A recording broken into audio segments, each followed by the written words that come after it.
Good morning. Our lesson is all about polygons.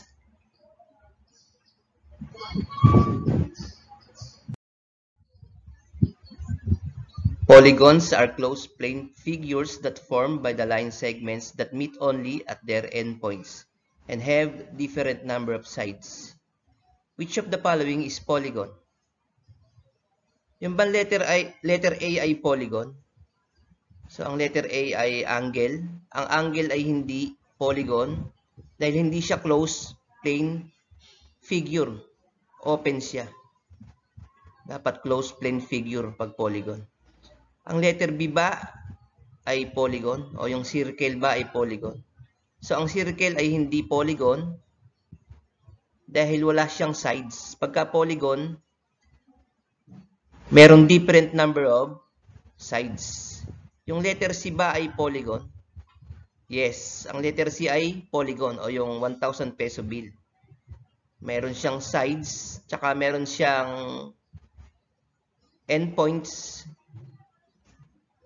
at closed plane figures din siya. So, ang tawag dito sa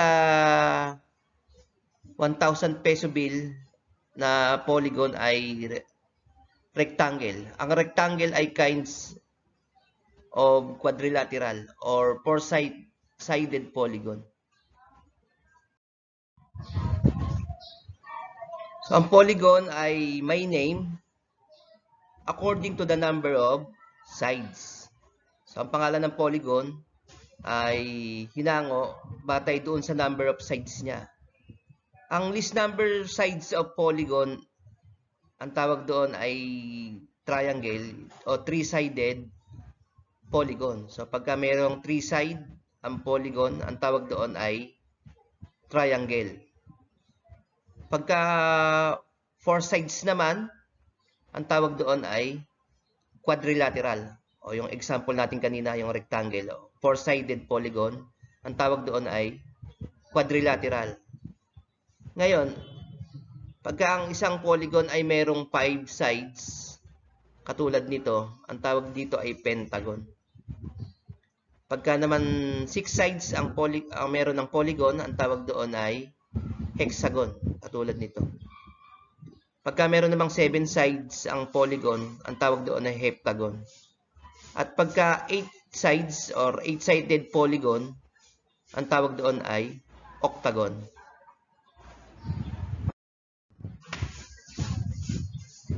Nine-sided polygon is called nonagon.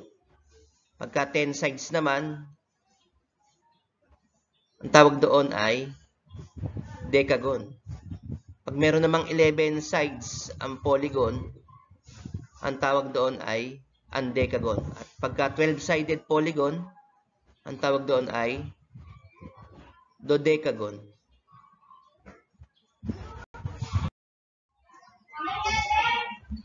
Look at the polygons at set A and set B. What did you notice? So, yung sa set A, kung mapapansin nyo, yung sides nila equal. Pare-pareha sila ng measurement ng sides nila. Kung titignan nyo naman yung set B, makikita nyo na hindi equal yung measurement ng sides nila. So, ito yung tinatawag na regular and irregular polygon. When we say irregular polygons, they have equal sides and angles. While irregular polygons don't have equal sides and angles. Again, look at set A and set B. So, sa set A, makikita natin yung dalawang hexagon. What can you say on the shapes of these hexagons? Do they have the same shape? Makikita natin, parehas sila ng shape.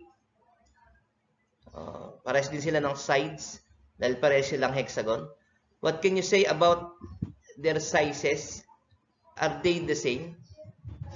So kung makikita natin parehas na parehas yung dalawang hexagon.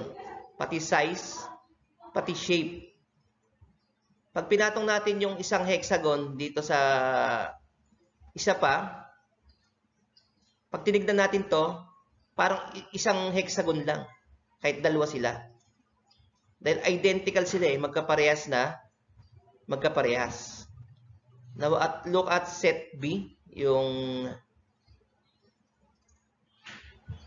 square o quadrilateral. So, kung makikita naman natin yung set B, parehas naman sila ng sides. Parehas silang quadrilateral na square. Pero, hindi magkasing laki. Iba yung size ng isang square doon sa isa. Mas maliit yung isang square doon sa isa. So, pag sinabi nating congruent polygons, they are pair polygons with the same sizes and shapes. So, ito yung set A. Ito yung congruent polygon. Parehas na parehas sila. Na pagka pinagpatong mo yung dalawang hexagon, kahit dalawa sila, ang tingin mo, isa lang. Kasi magkaparehas sila ng size. Pati shape. Parehas na parehas. Identical sila. Yun namang set B, hindi yun congruent polygons. Learning task 1. Look at the numbered polygons below. There are 3 pairs of congruent polygons among them. Name the pairs by writing its number. So, meron tayo ditong numbered polygons. Meron daw dito 3 pares na congruent polygons. So, isusulat natin yung number ng pair polygon na congruent. So, number 1, pair 1, alin dyan ang congruent polygons? So, sa pair 1, yung polygon number 1 at polygon number 3. So, sila ay, itong polygon na ito ay congruent polygons. Pair 2, alin dyan ang congruent polygon? So, sa pair 2, ang congruent polygons ay polygon number 2 and polygon number 7. So, hindi lang maganda yung pagkakagawa, pero dapat parehas na parehas yung laki nila. Dapat pag pinagpatong mo yan, iisa lang yung makikita mong rectangle. So, pair number 3. So, ang polygon number 4 at polygon number 6 ay congruent polygons. Learning task 2. Match the names of the polygon with their number of sides. Write the letter of your answer on your sheet. So, imamatch natin yung Roman number 1 sa Roman number 2. Pentagon.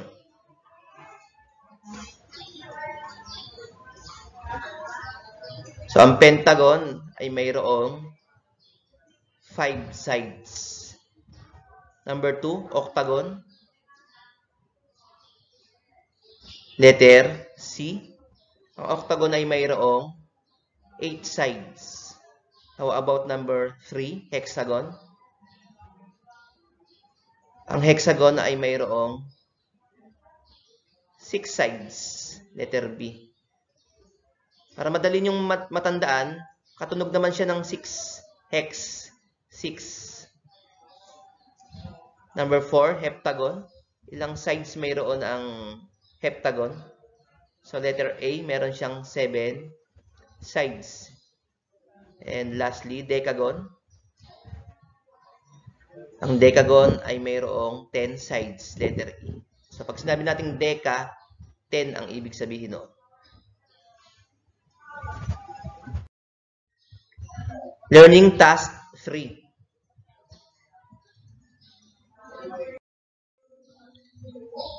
Read each item carefully. Then choose the letter of your answer in each item. Write your answer on your answer sheet. Number 1. Which of the following polygon is congruent to the figure? So, ito yung figure. Anong letter dyan ang congruent dito sa triangle na ito? So, aling letter kaya? Letter B. So, congruent siya dito. Yung green na triangle. Number 2. Which of the following pairs of polygons is not congruent? So, alin daw dito ang hindi congruent? So, letter B. Hindi siya parehas nito. 3. If the measure of the side of a square is 2 cm, what will be the measure at the side of its congruent square? So, syempre, 2 rin, letter B. Kasi nga congruent siya eh. Congruent square eh. Parehas lang sila ng sukat ng sides. Number 4. Which of the following statements describe congruent polygons? Letter A. The color, size, and shape are similar with each other. Letter B. If you place the square on another square, they will look like one square. Letter C. As long as they have the same shape. Letter D. If they have the same size. So what is your answer?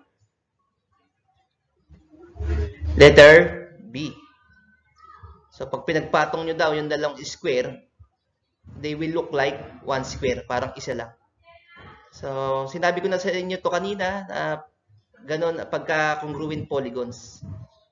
Pagka pinagpatong nyo at parang iisa lang yung dalawang polygon, yon ay congruent polygons. Kasi nga identical sila. Parehas na parehas. So bakit hindi letter A yung sagot natin? Kasi sinama yung color. Pag daw parehas yung color. So pagka congruent polygons, same size lang tsaka shape. Number 5. If the polygon has 7 sides and its perimeter measures 14 centimeters, what will be the size of its congruent polygon? So, pag sinabi nating perimeter, yun yung measurement ng lahat ng sides. E kung ito ay 7-sided polygon o heptagon na 14 cm ang perimeter o sukat ng lahat ng sides, ano daw ang size ng congruent polygon ng isang side niya? Anong size? Siyempre, ang sagot natin ay letter B, 2 cm each side. Kasi nga, dahil 7 ang kanyang sides, di-divide lang natin yung 14 sa 7. 14 divided by 7 is 2 cm. Learning task 4. Given the figure triangle ABC is congruent to triangle XYZ, use the figure to find each part of triangle XYZ which is equal to its corresponding part in triangle ABC. So, ito daw triangle ABC ay congruent sa triangle XYZ. So, ano daw yung katumbas na part ng triangle XYZ sa triangle ABC? So, number 1,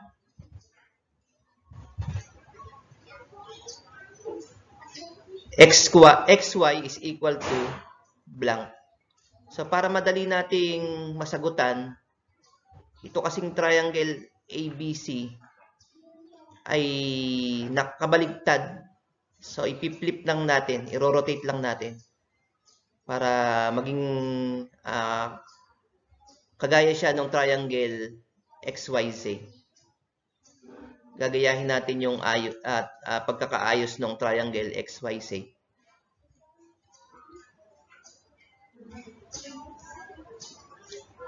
So, ganito siya.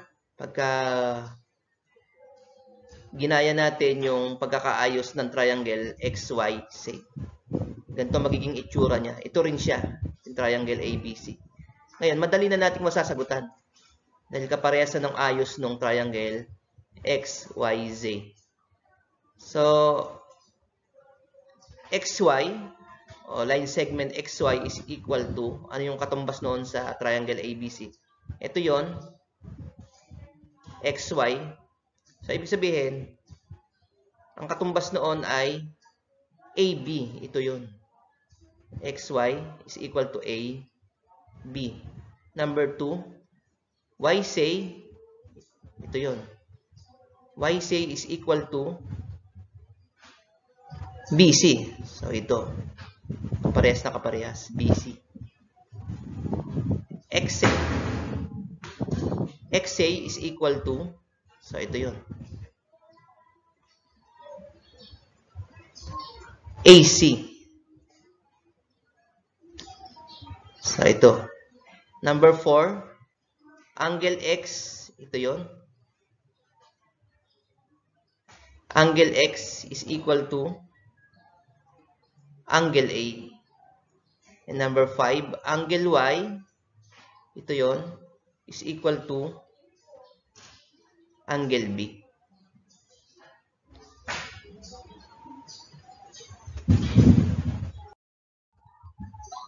Thank you. Don't forget to like and subscribe. I-hit nyo na rin ang notification bell para updated kayo sa mga gagawin kong math tutorial. Hanggang dito na lang. Bye for now and God bless po. Salamat!